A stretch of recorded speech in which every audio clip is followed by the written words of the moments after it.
Buenas noches y bienvenidos a El Mundo por Montera. Antes de empezar nuestra tertulia de hoy, me gustaría presentarles con brevedad 3 casos clínicos, en el mejor sentido de la palabra. Están aquí conmigo mientras el resto de nuestros contertulios propiamente dichos, que serán 5, aguardan en la mesa de costumbre. Dentro de un rato me trasladaré a ella. En primer lugar, a mi izquierda, en 1982, una persona que era su novio, cuando ella se levantaba de la cama en su propia casa, la agredió primero con el palo de la escoba o algo parecido y luego le asestó 9 cuchilladas. Una de ellas, mortal de necesidad, en la yugular. Cándida tuvo la suerte de caer de tal manera que la propia postura de la cabeza impidió que la sangre de la yugular siguiera manando y al mismo tiempo un rayo de sol que entraba por la ventana, eran aproximadamente las 9 de la mañana, coaguló la sangre. Un vecino tenía 2 mastines, estos 2 mastines olieron la sangre y empezaron a rascar en la puerta o intentar saltar por la terraza, no lo sé muy bien, y Cándida Galán, después de estar 2 horas prácticamente muerta en el suelo de su domicilio y 5 días también prácticamente muerta en la unidad de vigilancia intensiva, fue devuelta a la vida por los médicos. Cándida, yo he visto una entrevista que te hizo Mercedes Milá en el programa Buenas Noches y he visto también un programa de Vivir cada día realizado por Javier Macua que obtuvo el premio Ondas contando tu caso. Y sin embargo, ni con Mercedes Milá ni con Javier Macua relataste lo que te sucedió durante esas 2 horas que estuviste en el suelo de tu domicilio y durante los 5 días que permaneciste en la UBI, y sin embargo en una novela que acabas de terminar, escrita a medias con Pedro Caso, una novela testimonio, una novela reportaje, una novela verité, no sé cómo llamarla, hablas de toda una serie de experiencias trascendentales, de experiencias metafísicas, de contactos con el más allá que tuviste durante ese periodo de tiempo. Querría saber en primer lugar por qué a Mercedes Milá y por qué a Javier Macua no le hablaste de esto. En primer lugar, es un tema que efectivamente solo lo he tratado una vez, más que una novela, es una biografía que se hizo en unas condiciones muy especiales, o sea que bueno, las condiciones eran propicias y no se podía eludir contar esa parte, porque esa parte es la que, diríamos, hace que yo recupere una vida.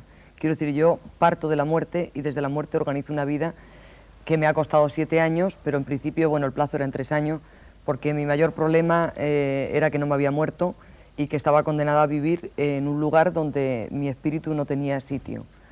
Entonces el problema que tenía es que yo tampoco me podía suicidar porque esto era implicar a una conciencia.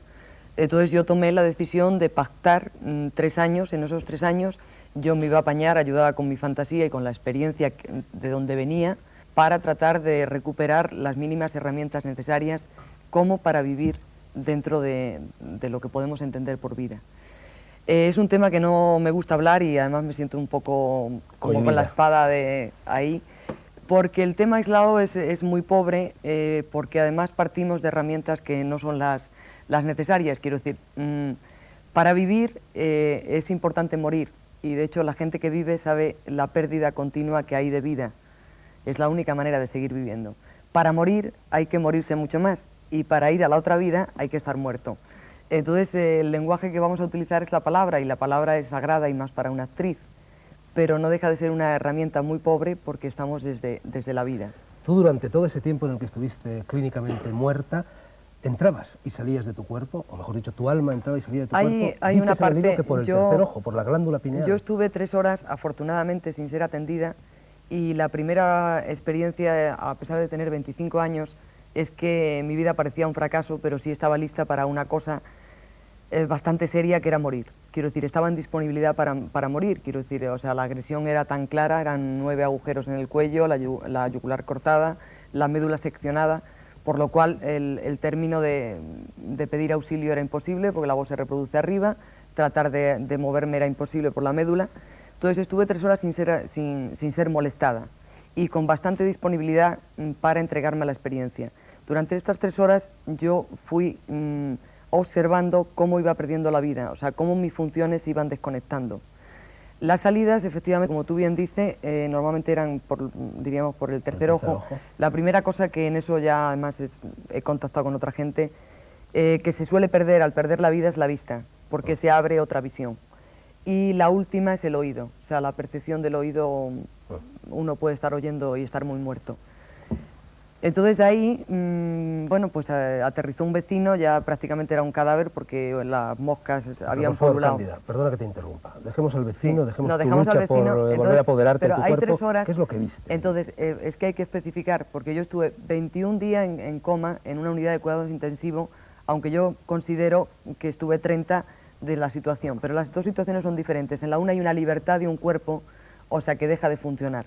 Quiero decir, no hay la obligación, como en el caso de la UBI, de obligarte a vivir en un sitio donde tú no puedes vivir.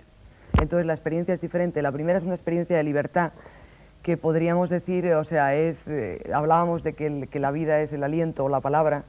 Entonces, bueno, es ese aliento que se conecta con el universo. No me digas una experiencia de libertad. Dime concretamente, cuando tú entrabas y salías por el tercer ojo que está situado aquí, ¿qué es lo que veías? A lo libre, salía ¿Tú veías tu cuerpo allá a la abajo? totalidad que diríamos podría ser el universo, quiero decir, a poder ver a mis vecinos, a poder, con una cosa que podríamos entender entre pensamiento o conciencia, eso ya depende de los términos que queramos barajar. ¿Y veías el cerebro como una especie de pila luminosa? Sí, todo eso son, o sea, el cuerpo se fue desconectando por partes, entonces el problema que tenía era una sección de médula, por lo cual, o sea, el cerebro efectivamente era una pila como una fuente de energía o de luz. Eso era el cerebro.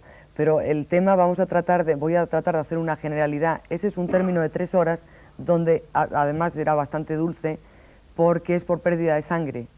Quiero decir que no había dolor, y lo único que había era salir, como diríamos, al universo. O sea, imagínense todo el espacio.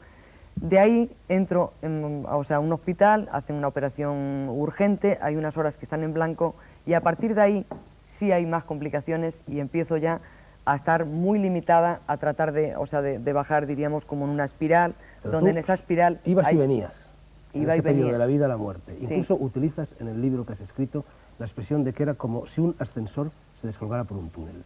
Eso y como forma si parte al final del túnel hubiese la famosa luz que ven todas las personas Claro, que han tenido experiencias pero esa de es este una tipo. experiencia que, diríamos, está ya en la obligación de retenerte en un cuerpo. O sea, la primera experiencia que forma parte de 3 horas es como si de ahí, o sea, de ese pensamiento que se puede trasladar a través del universo, o sea, se llegara a fundir con una luz. A partir de ahí, o sea, la experiencia empieza a ser penosa y muy, muy costosa. En primer lugar, porque no hay espacio, o sea, para, diríamos, ese ente que se traslada. ¿Llegaste a la luz o la viste Sí. únicamente? No, llegué a la luz. Y bueno, ¿Y qué sentiste al entrar en contacto con la luz, al Es que fundirte quieres con ir ella? muy deprisa, pero vamos a tratar de ir por No partes. quiero ir yo muy deprisa, es culpa de televisión. Ya, entonces la historia es que hay un tránsito, o sea, tú pierdes el cuerpo y caminas, podríamos llamar pensamiento telepático, por llamarlo de alguna manera, porque te digo que estamos con un lenguaje muy pobre. Entonces, estás en tránsito, que sería lo que se entiende por túnel. O sea, en ese tránsito hay todavía conciencia, diríamos, de poder, como pensar o conciencia. Cuando atraviesas la luz no hay nada, pero claro, estamos otra vez con la pobreza del lenguaje. O sea, decir que nada es plenitud es muy fuerte, ahí ya no hay pensamiento, o sea, no hay nada. Entonces, lo comparativo con relación a lo que yo puedo relacionarme con los telespectadores y contigo, pues a ver, podríamos llamar en un estado de amor profundo, en un orgasmo muy especial donde deja uno de ser uno y se convierte en otra cosa, en un dolor que ya no es dolor, que ya no tiene un aliento. Tú dices, quiero decir, ¿con qué me relaciono yo? Tú dices que la conciencia se fundía en el horno del amor. Me parece que utilizas esa es frase. totalmente. Además, aquí empieza a ser una experiencia que solo se puede entender desde una base espiritual. Quiero decir, lo de la mente, o sea, hasta ahí podemos discutir entre la mente, que es el túnel, pero en el otro lado solo se puede entender desde una experiencia que podemos llamar espiritual. Cándida, ¿sí o no? ¿Tú, después de esa experiencia, eres diferente, te sientes diferente, vives de forma diferente? Sí, yo sé que estoy aquí y que, bueno, estaré hasta que termine lo que tenga que hacer, que será mi propia experiencia ¿Y crees que después hay algo? Después de la muerte. Es que además todo el que no crea debería creer. Sí, no, por supuesto. Pero sería muy bueno que todo el mundo creyera que hay... Seguiremos hablando. Vale. Nuestro segundo testigo es Ana Asensio Barquero, murciana. Yo conocí a Ana cuando estaba dando una conferencia en Murcia hace pocos meses y no sé qué es lo que dije en esa conferencia, pero sí sé que al término de la conferencia tú te acercaste y me contaste que habías tenido una experiencia de muerte en vida, que tenías un problema de aorta que los médicos ignoraban y que debido a una serie de circunstancias que no son del caso, bueno, se te paró el corazón, tuviste un coágulo y durante 20 minutos estuviste también clínicamente muerta. Sí. ¿Qué viste? ¿Qué sentiste? Te hago la misma pregunta que Cándida durante esos 20 minutos. Bueno, yo voy a intentar explicarlo porque yo antes no me había preocupado mucho del tema y tampoco tengo así muchas palabras, no he leído prácticamente nada. Lo voy a Mejor. explicar tal como lo viví. Así no estás maleada. Entonces, mira, pues yo tuve un paro cardíaco, se me paró el corazón y intentaron reanimarme los médicos y no lo consiguieron. Entonces ya transcurrido un tiempo, pues yo volví a la vida. Entonces en ese tiempo que yo estuve en el más allá, no llegué al final, eso también lo puedo decir. Yo al principio hubo unos momentos, no sé si segundos, décimas de segundos, minutos, no sé medir el tiempo que fue, en que yo luchaba interiormente por quedarme aquí en esta vida. Es decir, en la otra vida. No, no, en aquí. esta. Yo luchaba interiormente por estar aquí. Transcurrido esos segundos o momentos, no lo sé, pasé a un estado de relax total, algo maravilloso, ¿no? Que Te aquí, sentías bien, la muerte sí, era placentera. sí, vamos, yo esa sensación no la he sentido nunca en esta vida, ¿no? Y viste, porque Y hay una serie de entonces elementos comunes. me vi yo. Te viste, me desde vi. fuera. Sí. No, yo no me vi. Te Me veías vi, por dentro. no, ya verás, me vi en una hamaca de esas que ponen entre dos árboles. Es muy curioso porque yo nunca he estado en una hamaca de esas. Me vi flotando hacia una luz muy intensa que tampoco la he visto aquí. Es una fuerza muy, muy poderosa, yo lo explicaría. No es energía, es una cosa, no sé cómo explicártelo, pero una especie de energía. Esa luz tiraba Me de ti. atraía. ¿Y O llegaste sea, hasta la luz o no? Sí, cuando ya estaba llegando a esa luz, esa misma luz me impulsaba hacia atrás.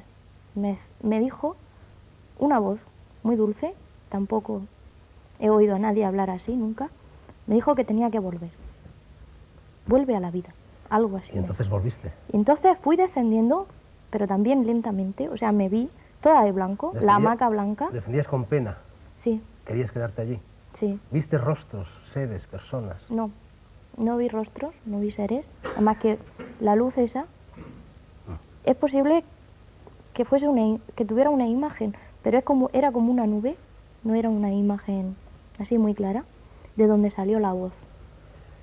Ahora, Me dijo, tienes que volver. Y fui descendiendo lentamente y cuando volví a la vida, pues me encontré liada en una sábana blanca para llevarme al depósito de cadáveres. ¿ahora tienes miedo de morir? No, ¿Crees que hay un más allá? sí, la muerte es agradable, además muy agradable. Gracias, Ana. Vamos con el tercer testigo, Rafa Vilar.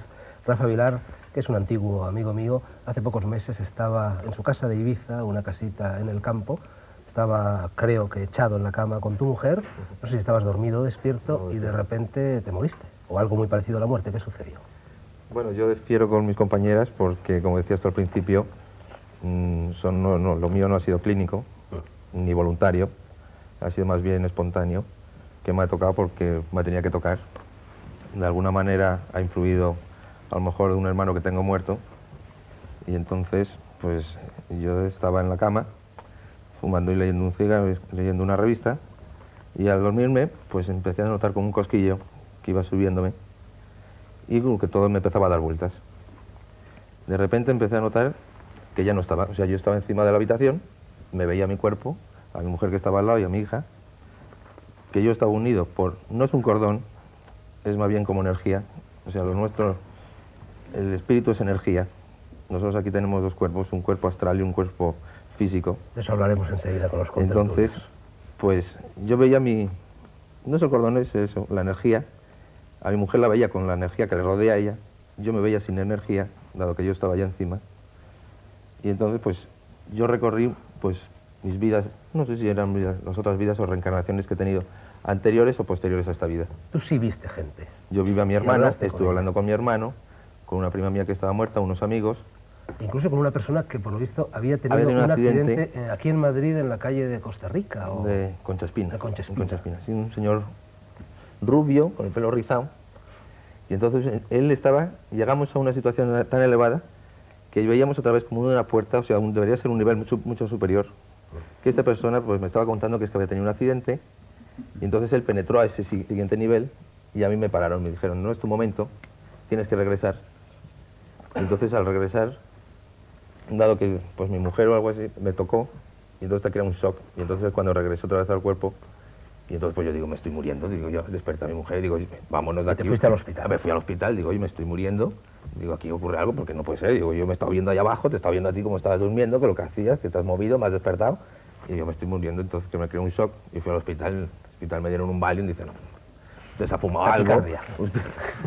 Bueno, y viste al parecer una especie de grandes huevos. Sí, bueno, al otro lado es como si fuera... Es que, claro, como decíamos vosotros, no se puede explicar. O sea, nosotros en esa situación lo vemos y lo comprendemos. Pero claro, explicarlo con las palabras de aquí es como muy difícil. O sea, tú puedes decir que son huevos, pero a mí me parecían huevos. Huevos que deberían ser como almas penitentes o almas en evolución de otro karma o otro nivel. Bueno, y a raíz de esto, entonces, buscaste ayuda. Busqué ayuda. En Ibiza, Una persona, conecté Tony, con unos amigos, un americano que debía de estar hoy aquí, pero que no está. No ha podido estar porque yo te porque tiene una ruego que conferencia. ocupes un poco su lugar y que nos expliques lo que te dijo ese americano y qué tipo de experiencias. Bueno, para empezar un poco a hacer historia de este americano, este hombre lleva 10 años trabajando en esto. Él es medium, ¿verdad? Entonces, pues desde hace 10 años hace viajes astrales. Cuando quiere. Cuando quiere. Y además se va a la India. Él tiene dos, según me ha contado, tiene dos puntos en donde él va, que es un monte en la India, donde está rodeado de animales, y otro es una universidad donde él va estudiando para ir elevándose. Entonces él deja su cuerpo para que venga su espíritu, su guía, y entonces hable con las personas que quieren solicitar ayuda. Y este americano tuvo algún problema cuando murió su madre, porque su madre tiraba de él y no le dejaba desplazarse. Sí, más o menos yo se lo conté porque, claro, yo le dije que tenía un hermano que se había muerto, entonces él me comentó que, claro, él de alguna manera también había pasado esto, de que cuando él murió su madre tiraba de él, entonces él hizo un viaje astral para conocer la familia astral de su madre, y parecía que estaba un poco incómoda, porque cada uno tenemos una familia astral. Sí, eso sostiene el americano, ¿no? Sí. Que perdemos nuestra familia terrena y que nos encontramos con una familia diferente, que es nuestra familia astral, que no tiene nada que ver con esta, y entonces él fue a comunicarse con su familia astral para ver qué problemas tenía la madre, para saber qué comunicación tenía aún con su hijo. Entonces, pues que dijera que cada uno siguiera su vida, solucionaron su vida, y entonces cada cual, que es lo que me ha dicho a mí, que tengo que hacer un viaje astral o a través de él, pues ponerme en contacto con mi hermano para que mi hermano haga su camino, yo siga el mío y no me siga haciéndome problemas y cosas de este. ¿Y tú no has vuelto a tener ninguna experiencia de este tipo? No. ¿Te gustaría tenerlo o te asusta? Me asusta al principio. O sea, yo para experimentarla yo solo, me asusta porque, claro, yo no es que tuviera una experiencia agradable. O sea, agradable en el sentido de que yo me veía por aquí encima, sí, pero en el momento que empecé a hablar con gente, claro, muerto, es que yo que no quería saber nada de este tema, bueno, no me involucraba nada, pues me daba un poco de temor. Entonces, a raíz de aquel entonces, en los primeros días después de que me ocurrió, pues estaba como más propiciado a tener otros tipos de experiencias. Entonces yo rehusaba tenerlas, para estar mejor preparado o para tener que me dijeran, bueno, tienes que seguir este camino, tienes que ir a este sitio, tal, preguntar ayuda, lo que sea, para seguir al buen camino con donde va mi amigo el americano, que él dice quiero ir a tal sitio y él va a tal sitio. Pero no estar piruleando por ahí por el espacio y teniendo experiencias de otras vidas y cosas de estas. Bueno, gracias Rafa, os ruego que a partir de este momento en el curso de la tertulia os incorporéis desde aquí libremente cuando queráis, y voy a leer con mucha brevedad un fragmento de un libro mío que escribí hace cosa de 15 años y que es estrictamente autobiográfico. Dice así: lo que llamamos vida es solo un prepararse a bien morir, o a morir mal, cosa harto común. ¿Tenemos miedo de la muerte? Imposible. Ese sorbo equivale a un alfilerazo instantáneo que además no vuelve. Lo que nos asusta es el lago desconocido cuyas olas lamen mansamente la cara en sombra del moribundo. O la nada, como algunos acostumbran decir. ¿Qué sucede tras la bendición del sacerdote y el postrer beso de los deudos? No es verdad que nadie lo sepa. Basta con hacer memoria, porque todos llevamos muchos trances así en el fondo del armario. O de escuchar a Lázaro, a Orfeo, a Ulises, a Cristo, a cuantos fueron y volvieron. En los misterios, el iniciado muere y resucita. Aún más fácil, hay drogas capaces de provocar muertes reales que, sin embargo, no son mortales. Las he probado. He permanecido exánime durante siglos. He visto en el espejo árboles creciéndome por la cara. He visto la descomposición de mis mejillas, las células, los átomos, el polvo, los gusanos. He visto los huesos transformándose en cartílagos. He visto la baba de las vísceras. He visto gotear mi ojo izquierdo por los pómulos hasta convertirse en una ameba. Y todo eso ha durado siglos. Yo estaba muerto y me hundía en un pasado de lianas y caimanes. Estaba muerto de verdad y sentía espanto, y alrededor de mi muerte era la danza de los monstruos. Pero volví y sé que, roto el hilo de la vida, la conciencia emerge, alarmada a un vacío expectante. Poco a poco, horribles criaturas lo pueblan. Advertimos luego que estamos suministrando las formas y los actos que allí ocurren. Las horribles criaturas son el producto de nuestro pavor. Para los que están en el paraíso, esa fantasmagoría, no menos real que el mundo de los vivos, es dócil. Estar en el infierno es padecerla en ilusoria impotencia como en los sueños. Por fin, dejamos el tejer de los recuerdos y el programa sigue. Un programa que, como sabemos, lleva el título de Vida después de la vida. Y no solo, como acabamos de comprobar, después de la muerte, porque hay, al parecer, personas que vuelven del más allá o de la última frontera antes de pisar ese más allá para contárnoslo y para seguir mortalmente vivas.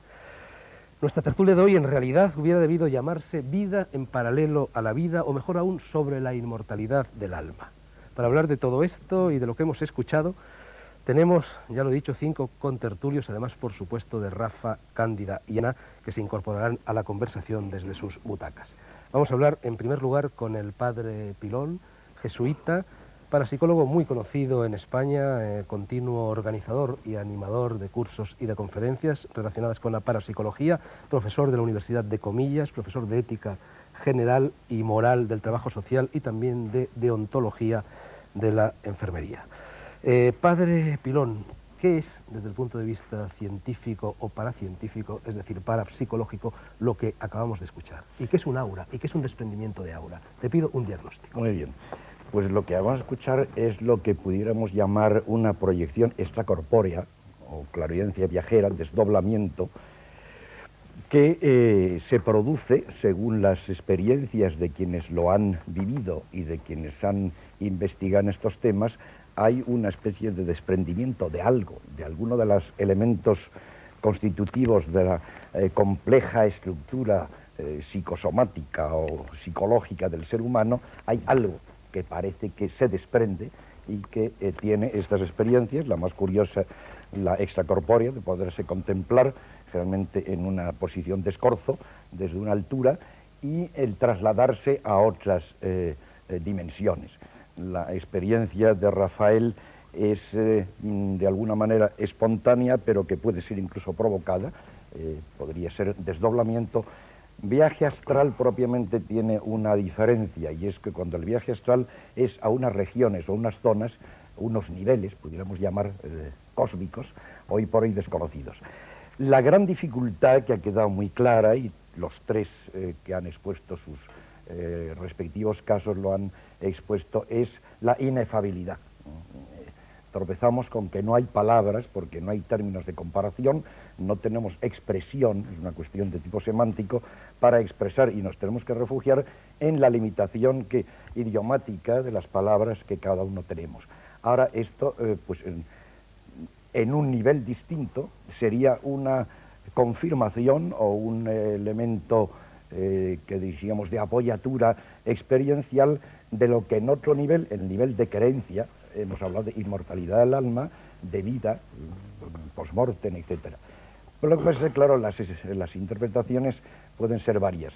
Por lo que yo he escuchado de las tres experiencias, creo que corresponden a esto que decimos, que es una proyección extracorpórea, que puede ser producida de muchas formas, pero concretamente en los casos de coma o de vida, no es vida después de la vida, es vida en la vida, porque no ha habido el traspaso de esa frontera. Creo que es el gran fallo de la obra de Moody, no es vida después de la vida, sino vida en la vida, en ese momento fronterizo, con eso que llamamos, pero que no sabemos lo que es, muerte. De hecho, desconocemos en qué consiste la muerte, la muerte auténtica, porque no tenemos elementos de juicio sobre ello. Y estas personas que luego, por diferentes formas de reanimación, han vuelto. Que sea el aura. Bueno, el aura, ahora quizá hablaremos de los diferentes elementos, de los diferentes planos que podemos considerar de la estructura esa del ser humano. El aura puede ser una bioenergía, un elemento bioenergético que el hombre emite. Están las experiencias kirlianas, hay otra serie de experiencias, pero de hecho propiamente no sabemos bien exactamente, por supuesto, la naturaleza de esa bioenergía la desconocemos. Que puede haber un desprendimiento, puede haberlo, como parece por las experiencias que han contado, y otras muchas que existen. Segundo contertulio y conocido ya por las personas que siguen este programa, Francisco López Swami, presidente de la Fundación Yoga para la Paz, profesor de yoga, vegetariano impenitente, autor del libro Bajo la superficie y sentado en estos momentos casi como Gautama el Buda. Swami, ¿qué piensas tú de todo esto? Yo no sé si el hecho de que seas profesor de yoga obliga a suponer que crees en las reencarnaciones, como creen la práctica totalidad de las personas de Oriente, de las personas del budismo, de las personas del hinduismo. Y en el caso de que creas en las reencarnaciones, ¿cómo podría conciliarse la teoría de las reencarnaciones con la teoría de la evolución? Porque si hubo una época en el mundo en la cual no existían seres humanos, nadie podía reencarnarse en ser humano, sino en gran simio, todo lo más. También me gustaría saber, por cierto, Swami, ya que tú eres tan vegetariano, si crees que todo esto que acabamos de escuchar y la posibilidad de que cuando matamos y comemos un animal estemos devorando a un ser humano, quizá, que se ha reencarnado, es un valor añadido, una plusvalía para ser vegetariano, además de los innumerables argumentos dietéticos y espirituales que avalan esa postura. Has hecho no una, sino varias preguntas, todas capciosas. Y las preguntas capciosas siempre son algo ladinas. Así es que las responderé de manera discursiva. En primer lugar, no creo yo en la reencarnación como no creo en nada, porque soy hombre de pensamiento, no de fe. Ni siquiera creo en mis propias convicciones, que son las buenas. Así que no es la cuestión de mi fe en la reencarnación lo que importa aquí. Pero sí te diré que el tema me preocupa, porque como he tenido la desgracia de nacer y vivir en el fondo de un océano de ignorancia, aquellas cosas que trascienden lo tangible, que son el más acá y el más allá, se convierten de pronto en las grandes cuestiones, ante las que todas las demás son pequeñas. No es un tema para tratar a la ligera, y las hipótesis y las especulaciones están bien como entretenimiento, pero realmente la cosa es muy profunda y es muy seria. Yo anticipo que no le temo a la muerte, y que además, cuando estoy hablando de la muerte, o cuando las personas hablamos de la muerte, no estamos nunca o no debiéramos nunca referirnos a la desaparición de la vida, sino únicamente a la muerte de algo físico, que es el cuerpo, y que está sometido a las leyes de los cambios de la energía. Pero aunque a los científicos les cuesta mucho, existe algo en este universo que no es puramente físico y que por lo tanto no muere en el sentido de desaparecer ni de transformarse. Lo intangible y lo puro no muere. Dentro de nosotros alienta algo de esa naturaleza. Y cuando hablamos de reencarnación, no debiéramos entenderlo a la ligera tampoco como una persona que ha desaparecido y de pronto toma otro cuerpo, como el que se cambia de vestido y vuelve. Seguramente no es la personalidad lo que se reencarna, tal vez sí la individualidad, de la misma manera en la que se perpetúa la sabiduría en las especies. De esa manera lo entiendo yo. Y ciertamente que hay una evolución, y la ley del karma y la reencarnación no la contradice, sino que la justifica y la explica. ¿Cómo podría haber una evolución si no hubiese esta especie de continuidad en la vida? Cada nueva vida sería un comienzo de nuevo y no se transmitiría en las especies, y el instinto no tendría ningún sentido. Entonces, de esa manera sí que creo que la evolución es lo que explica la vida, y contestando a la última de tus preguntas, te diré que aunque en una época no hubiera hombres, eso no quiere decir que la evolución quedase detenida, puesto que todas las formas vivas que existen provienen de una evolución. La humana puede ser el punto culminante sobre la Tierra, pero las formas evolucionan, y en un momento dado, cuando esas formas primitivas comienzan a hacerse preguntas, se encuentran con un ego o con una inteligencia, y a partir de ahí un ser humano. Bien, conste, Swami, que cuando utilizaba el verbo creer no me refería a la fe, sino a la opinión nacida del pensamiento. Tercer contertulio entre Swami y el Padre Pirón, Elio D'Alberti, italiano de Milán y presidente de la Asociación para la Unificación del Cristianismo Mundial en España. Elio D'Alberti, aparte de haber tenido experiencias de este tipo, ha dado una serie de conferencias aquí en Madrid muy recientemente, en el mes de abril, sobre estos temas, vida después de la vida, etc.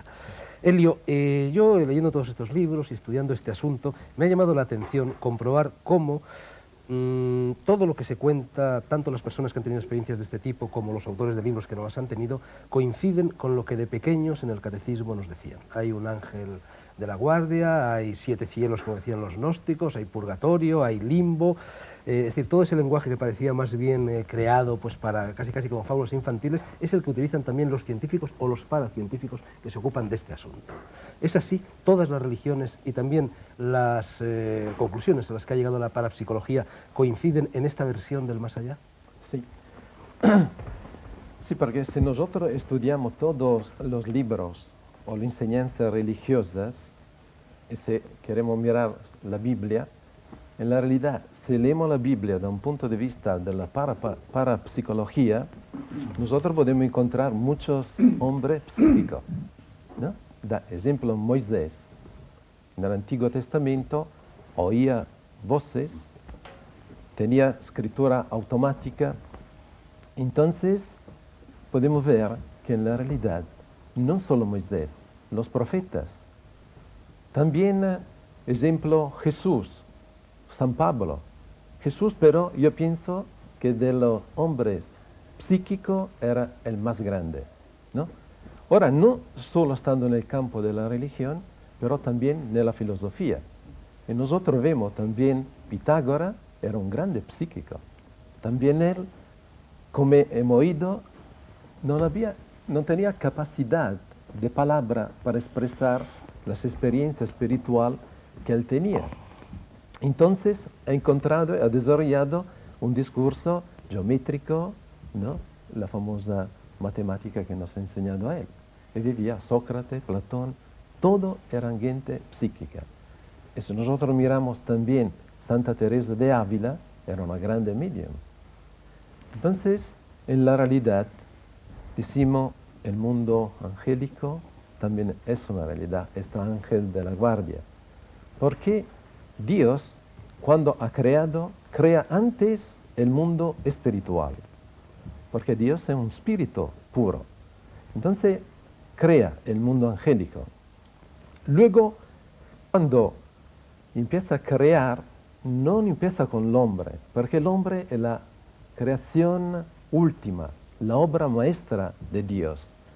Entonces nosotros vemos que hay una evolución, pero no como dicen Darwin o los evolucionistas materialistas, mas hay una evolución guiada de este ser.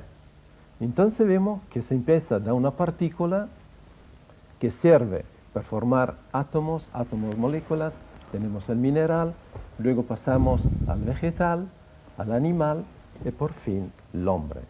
El hombre es el único ser que tiene intelecto, emoción y voluntad. Prácticamente es una esfera que no se puede tocar, no material, mas están en el espíritu, llamamos la mente espiritual. ¿Qué cosa es la mente espiritual? Es una energía donde prácticamente sirve para tener un ideal de vida, donde busca el amor, donde busca los ideales. Luego tenemos una mente física que sirve, es como el instinto animal, que sirve para la reproducción y también para poder tener la comida, porque necesitamos dos tipos de energía, ¿no? El tipo físico, que viene del sol, el aire, y luego necesitamos también elementos negativos que vienen de la tierra, que es el agua y la comida. Entonces estos elementos dan vitalidad a nuestro cuerpo físico que crece en una manera mecánica, natural. Te ruego que cortes la intervención porque Sí. es mucho tema para tan corto programa. Luego, quiero decir, el espíritu también necesita, decimos, para crecer un alimento que viene de Dios, que es el amor y la verdad. Entonces el dar y recibir entre esas dos energías, entonces si la acción, decimos, del cuerpo físico es positiva, el elemento que entra en nuestro cuerpo espiritual puede crecer. Entonces el resultado que el hombre en la realidad, según decimos, la idea de Dios, es que podía crecer en una vida, era alcanzar la madurez. Cuarto contertulio, Salvador Paniker, también conocido por las personas que siguen el programa, escritor científico. Fue ingeniero, aunque yo creo que le tiraba más lo de escribir que lo de la ingeniería. Salvador, yo no sé si predomina en ti el escepticismo característico de los científicos o predomina en ti la tendencia a la fabulación de los escritores, que en tu caso además lo uno y lo otro se ve agravado por el hecho del mestizaje. Eres hijo de padre hindú y de madre catalana y has flotado siempre entre estas dos aguas.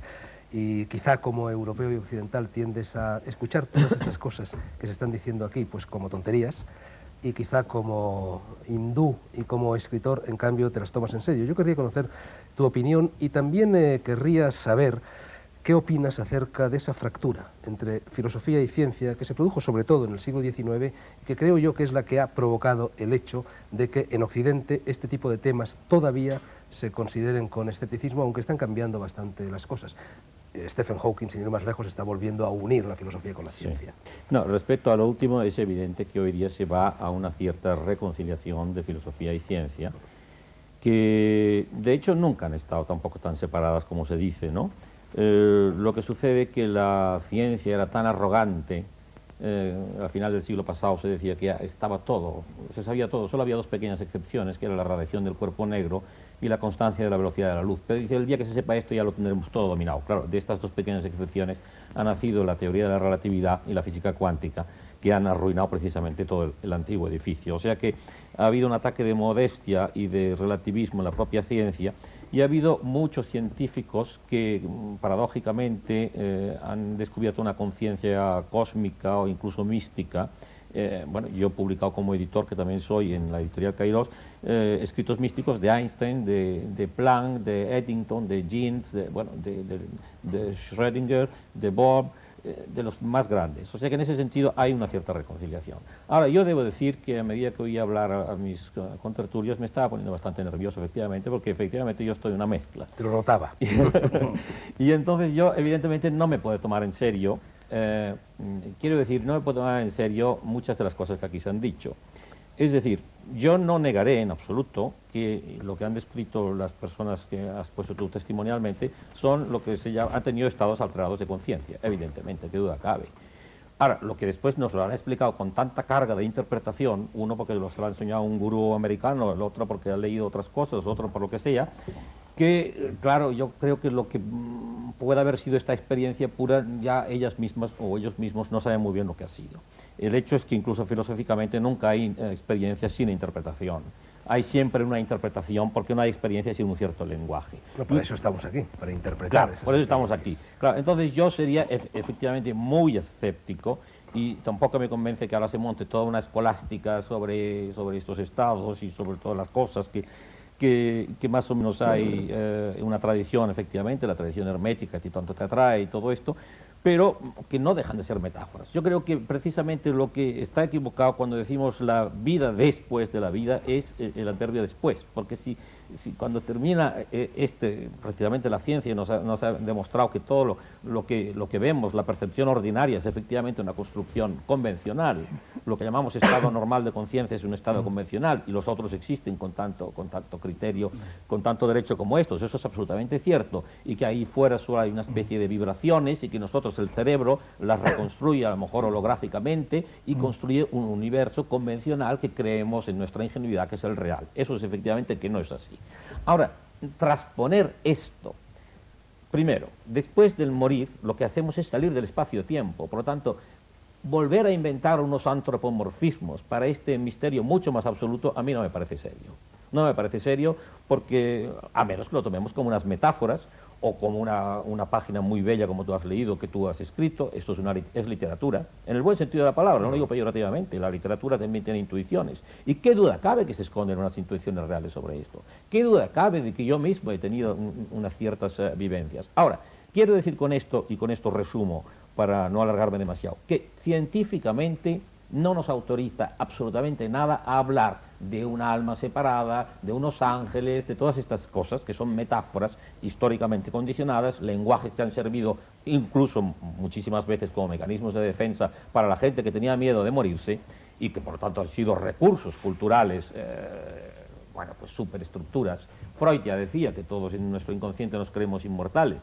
Eso es evidente, claro, porque y ahí voy.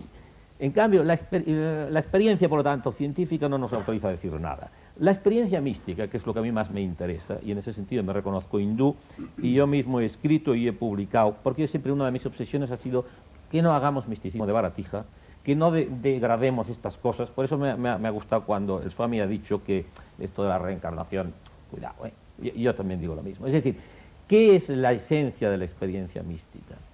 El hinduismo, que en esto discrepa del budismo, te diría que es el llegar al acceso del Atman, o sea, de este yo que no muere porque tampoco nace. Porque yo estos egos nuestros, de todos nuestros contertulios de hoy aquí separados, me parecen tan patéticamente limitados que no me cuesta ningún esfuerzo intelectual pensar que van a desaparecer.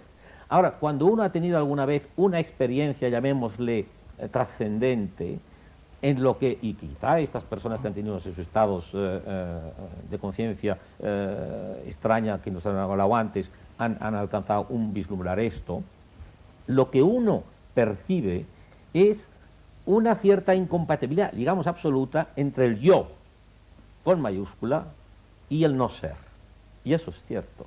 Es decir, si yo soy, y lo digo en presente de indicativo, por lo tanto, fuera del tiempo, en este presente, en esta pequeña vislumbre de qué es lo eterno, efectivamente hay una repugnancia absoluta al no ser. Y entonces por ahí se cuelan efectivamente vivencias de todo tipo, que pueden ser desde poéticas hasta extrasensoriales, del todo tipo que sea. Ahora, yo lo que quiero decir que la vivencia básica de la experiencia mística es que hay un yo. El hinduismo diría que es un yo único, que es Brahman, que se divierte tomando infinitos disfraces, ¿no? Que es el que, por así decirlo, pues ahora juega a encarnarse en esto, en el otro, el de más allá. Pero que los egos individuales, el hinduismo distingue mucho, y los ingleses también, entre el ego y el self, entre el ego y el Atman, es la esencia, para no incurrir en un tipo de misticismo de baratija. Además me parece, realmente quiero decir, yo cuando una cosa que trata ya de lo metafísico es imaginable, es describible en lenguaje, y en esto ha tenido toda la razón lo que ha dicho Cándida Gala cuando ha dicho que nuestro lenguaje al hablar de esas cosas es inadecuado, entonces ya desconfío completamente de ello. De modo que lo máximo que podemos hacer es admitir efectivamente un ámbito trascendente, negarnos, como decía el que hoy está de moda Wittgenstein, a hablar de ello y admitir unas ciertas experiencias de estados alterados de conciencia que de algún modo nos aproximan a ello, pero nada más. Último contertulio. Si me permites, Fernando, para que no se enfríe esto, que me ha Sí. parecido interesantísimo, con permiso de Félix. Yo, por supuesto, suscribo todo lo que ha dicho Salvador, pero tomando el hilo de esta última expresión de los estados de conciencia, creo que habría que echar sobre el tapete que nuestra vida no es solamente esto que tangiblemente vivimos, sino que realmente cada día atravesamos distintos estados de conciencia, como el que cambia el canal de televisión, y que lo que vivimos ahora como una realidad sólida deja de serlo en cuanto penetramos en el mundo de los sueños, que a su vez se convierte en otra realidad incuestionable, y que desaparece en cuanto nos despertamos o en cuanto dormimos profundamente, y que este tránsito a través de distintos estados de conciencia nos puede llevar a la conclusión de que estos no son únicos y puede existir todavía otros estados de conciencia que sean muchos más puros. Y si analizamos con atención todas estas palabras, vemos que hay una que se repite todo el tiempo, que es consciencia, y este es el secreto. Tal vez el hombre sea solo un fenómeno de consciencia que se manifiesta en distintos planos y de distintas maneras a través de ese fenómeno que llamamos la mente, que toma distintos conciertos de realidad y que tendemos a analizar todos los estados desde esta realidad limitada, pero que en pureza, en purismo, es irreal. Por tanto, cuando hablamos de muerte lo estamos haciendo desde una irrealidad, pero que convencionalmente hemos aceptado como real, y a partir de ahí todos son dislates y equívocos.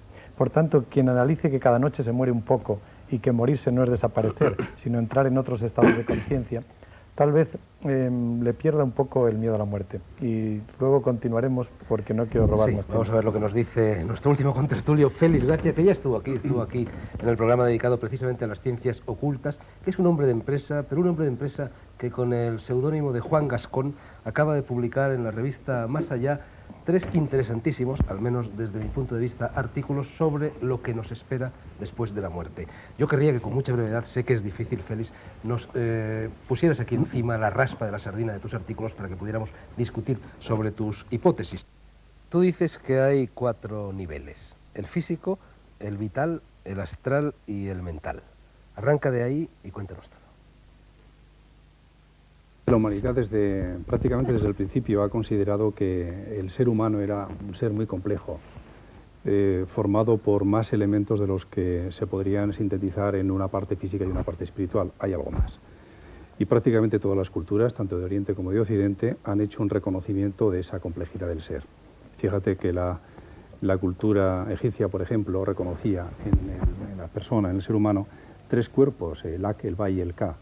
Y además ellos admitían que uno de esos cuerpos, después de muerto, se reintegraba con la divinidad, lo que nos hace pensar que ellos suponían que esa parte que se reintegraba con la divinidad debía ser de su misma esencia, de su misma naturaleza, ya que de otro modo difícilmente se puede conseguir una afinidad, ¿no? Un entronque de 2 cosas que no sean afines entre sí. Y reconocían además que otro elemento, otro de esos 3 cuerpos permanecía todavía vivo durante un cierto tiempo. Y pensando precisamente en ese cierto tiempo que vivía, ellos momificaban a sus cadáveres y le ponían incluso alimentos pensando que podían usarlos y demás. Las culturas actuales, o la cultura actual, determinadas filosofías siguen prácticamente hablando de lo mismo. Quizá la terminología ya no es igual, pero la esencia viene a ser idéntica. Tienes movimientos como la teosofía y la antroposofía que reconocen efectivamente que el ser humano está formado por no una parte física llamada cuerpo y otra parte no física llamada alma, sino por un cuerpo físico y otros cuerpos invisibles llamados astral y mental. Y además un cuarto cuerpo, se podría decir, que sirve de elemento de conexión entre el físico, que es el visible, y el astral y el mental, que son los no visibles. Y el ser humano se contempla a la luz de estas doctrinas como alguien que vive o algo que vive, que coexiste simultáneamente en un plano que es el físico y en otros planos no visibles como son el astral y el mental. Algo parecido a lo que Swami acaba de explicar hace un momento. Bueno, ¿y qué nos pasa después de la muerte? Bueno, pues la muerte realmente, la muerte no existe, habría que decir. En realidad lo que hay es un tránsito, lo que hay es un pasar del mundo físico al mundo astral. La muerte y el nacimiento vienen a ser prácticamente el mismo fenómeno, solo que enfocado desde un lado o desde el otro. Cuando nacemos pasamos del mundo astral al físico y cuando morimos pasamos del físico al astral. De manera que morir significa simplemente desprenderse de un vehículo, del cuerpo físico, pero la persona, el ser, continúa viviendo.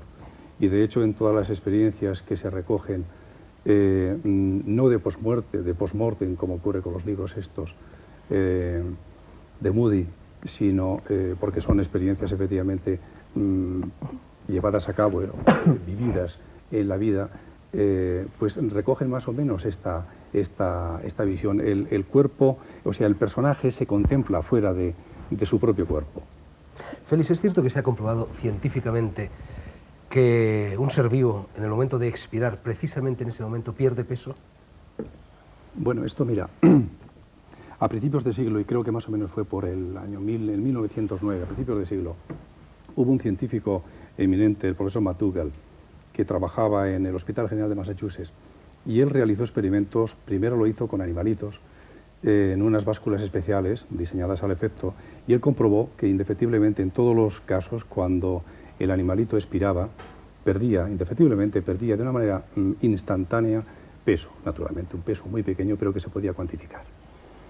Él había hecho igualmente experimentos con seres humanos, incluso, primero hizo los experimentos con seres humanos porque él sospechaba la existencia de algo que en el momento de la muerte se podía separar. Quizá él pensaba en el alma, ¿no? Hasta el punto de que cuando los medios de comunicación se hicieron eco de esa noticia, publicaron que se había pesado el alma. Después, cuando repitió los experimentos con animalitos, entonces dijeron que el alma no, porque los animales no tienen alma. En definitiva, se comprobó que en el momento de la muerte, en el preciso instante de la expiración, se produce una súbita pérdida de peso, y que no tiene nada que ver con la pérdida de agua, por ejemplo, por una evaporación instantánea de la misma, porque se construyeron básculas herméticamente cerradas y demás, algo que hacía suponer que el experimento podía ser pues, lo más aséptico posible. ¿Y por qué no van a tener alma los animales? ¿Y por qué no van a tenerla? Bueno, pues posiblemente también la tengan los animales, no te digo que no. No digo no, sería un alma diferente, evidentemente, ¿no? Por supuesto, además la diferencia que hay entre un animal y nosotros es simplemente millones de años. El otro día, en otra tertulia paralela aquí, alguien afirmó algo muy curioso, pero de este tenor también. Afirmó categóricamente, dijo que las ratas sufrían depresiones. ¿Cómo lo sabe? Yo le conté la historia de la esta distinción entre el hombre y los animales me parece, aparte de petulante por parte nuestra, injusta y científicamente no justificada, ¿no? Se hacen muchas afirmaciones, aquí hemos hecho, pero normalmente se hacen. Las personas no podemos desprendernos de ciertos atavismos y tendemos a hacer afirmaciones muy fáciles sobre temas que no nos resultan alcanzables. Eso de describir específicamente, dar nombres a estados, cosas, yo creo que muchas veces lleva a la confusión. Primero, porque a las mentes más simples tienden a aprenderlo a manera de catecismo, de una manera doctrinaria, y lo repiten como que fueran la Biblia, como papagayos, pero completamente convencidos de que están diciendo algo muy grande. Y yo creo que el esfuerzo que requiere este tema de esta noche, que es muy importante, ciertamente, yo, en contra de mi costumbre, casi no me estoy inclinando por el lado del humor, porque el tema no lo requiere. Creo que el esfuerzo que requiere es un esfuerzo de pensamiento. Las personas debiéramos reflexionar mucho más sobre nuestras propias experiencias y también sobre las maneras en que eso puede ser, antes que apuntarnos a teorías más o menos exóticas o más o menos elaboradas que vienen, porque cualquier píldora que se traga puede dañar el estómago. Sí, pero fíjate, yo creo que el origen de todo esto que estamos diciendo aquí es de los curas. Bueno, aparte de esto, sí, porque aparte, y de antes ya ha citado el amigo a Pitágoras, ¿no? Porque la doctrina de que existe un alma es un invento órfico pitagórico, ¿no? Quiero decir que efectivamente a mí no me convence lo más mínimo, pero es igual, admitámoslo históricamente. Es el miedo al morir, ¿no? Es decir... Punto, por favor. Yo creo que el miedo al morir, y en esto no estoy haciendo una broma, se lo debemos en cierto modo a la Iglesia, a las tradiciones cristianas. Bueno, no hay que confundir, la Iglesia ya ha sido demencial. No hay que confundir el afán de supervivencia, que era un intento de vivir a toda costa, con el miedo a morir, son dos cosas distintas. Yo creo que las personas nunca hemos tenido miedo a morir, sí, pero miedo al infierno sí. Es decir, a lo que puede venir después de morir. Bueno, pero permíteme terminar el esquema y así os lo paso como incitación intelectual a lo mejor. Dice, a mi modo de ver existen frente a la muerte tres, digamos, actitudes, ¿no? O tres respuestas. Yo me acuerdo que bastante antes de morir, por supuesto, hablaba con Tierno Galván sobre la muerte y él me decía, a mí esto de la muerte me parece música celestial. Claro, Tierno estaba en la tradición agnóstica positivista, que a mí me parece muy sana, porque es una de las buenas maneras de superar el problema de la muerte. Que ya lo decía, me parece que era Epicuro, y decía, el tema de la muerte no es problema, dice, porque mientras yo estoy, la muerte no está, y cuando la muerte está, yo ya no estoy. El sofisma bueno, bonito. y Wittgenstein ya decía que la muerte no es un evento de la vida, ¿no? Por lo tanto, una es esta manera, llamémosle, y Jean Val decía que la condición humana consiste en no pensar en la muerte, ¿no? En una forma de esta también es el apoyarse, que es algo que a ti te gusta mucho, que un poco la conciencia de los grandes arquetipos. Efectivamente, esto ha servido mucho a la humanidad y es muy sano y es muy sabio y está muy bien. Y no soy yo quien lo destruye. Además, como editor vivo en parte de publicar libros en esta dirección. Por lo tanto, esto está bien. Pero es una forma.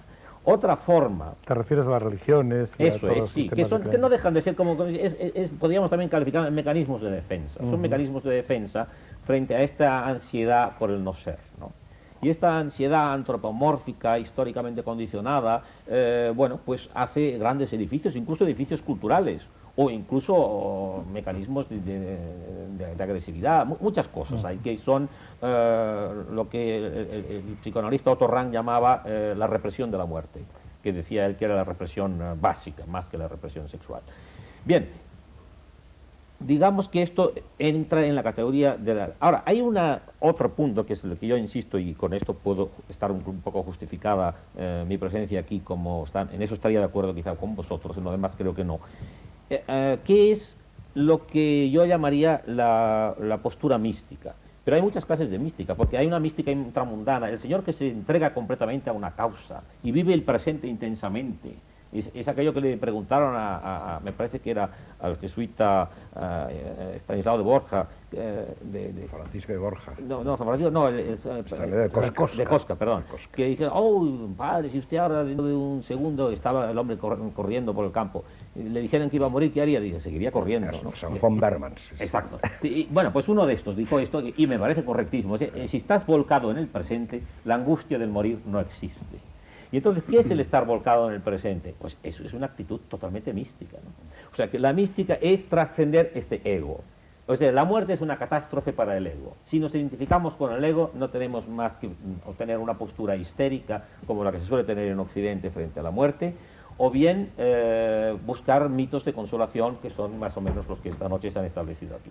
Ahora, si uno vive intensamente el presente, y a esto yo le llamo una actitud mística, si uno se entrega totalmente a lo que hace, en este momento nos entregamos a esta conversación. En este momento, si estamos realmente entregados en esta conversación, nos da igual morir. Cuando tú amas a una persona y estás en aquel momento vivenciando el amor, te da igual morir. Cuando tú te estás entregando a una causa que te importa más que ti mismo, te da igual morir. Cuando tú estás defendiendo a un hijo tuyo que a lo mejor le puede tener una amenaza, es que te da igual morir. Incluso te gusta. Yo esto no diría tanto, pero bueno.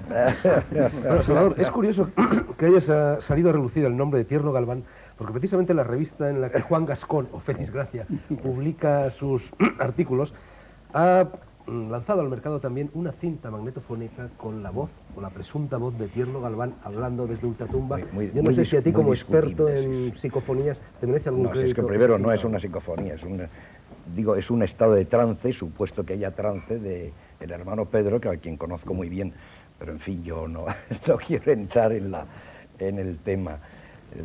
Sí, parece que tiene unas inflexiones de Tierno Galván, pero en fin... Bueno, pues entonces hablemos de las psicofonías de verdad. ¿Qué sucede y qué tiene que ver todo esto de lo que estamos hablando con el mundo de las psicofonías? Hombre, la psicofonía... ¿Voces del más allá? Bueno, así han nacido con ese nombre que le puso Jürgenson en la primera o en la segunda de las obras que él publicó, Voces del Más Allá. La primera la tituló Radiotelefonía con los difuntos, que yo creo que son dos libros que hay que justificar el sentido comercial o publicitario con que puso los títulos, pero que creo que les hicieron a las psicofonías un mal tercio, porque eso no está demostrado. Sí parece que hay una cierta, y dentro del mundo de los que investigan con cierta profundidad la psicofonía, hay una cierta tendencia, un predominio a la interpretación trascendental. Yo no es un tema que domino completamente, es un hecho curioso. Sí tengo que decir que las psicofonías que yo conozco y de las que conozco el origen o cómo se han realizado, realmente yo creo que sí, podríamos decir que el 100% tiene relación con alguien que ha traspasado ya esa frontera. Pero quizá todas las personas que nos están escuchando no saben lo que significa. Bueno, la psicofonía es estas voces que no son perceptibles normalmente por el oído y que sin embargo se obtienen mediante una grabación en una cinta magnética, en una cinta virgen, y luego son audibles cuando se reproduce el sonido. Ahora hay un hecho muy curioso, que son unas experiencias en Luxemburgo, y luego hay un sacerdote francés, François Brune, que ha logrado en un circuito cerrado en vídeo, ha conseguido simultáneamente con la psicofonía, consigue imagen, fotografía. Las psicoestampitas, fotografía las teleplastias, estás hablando de las teleplastias realmente, ¿no? Bueno, no son teleplastias, ¿no? Son imágenes en una cámara de televisión. Pues en televisión. Pero en fin, pero teleplastia normalmente es otra cosa, suele ser en materia sólida, ¿no? Son imagen y concretamente hay una que realmente tiene una semejanza casi total con Constantino Raudive, que es uno de los grandes investigadores hasta que murió de la psicofonía. Es curioso que sale simultáneamente con el fonema, con la grabación, sale la imagen de la persona que lo produce y siempre son personas que han fallecido.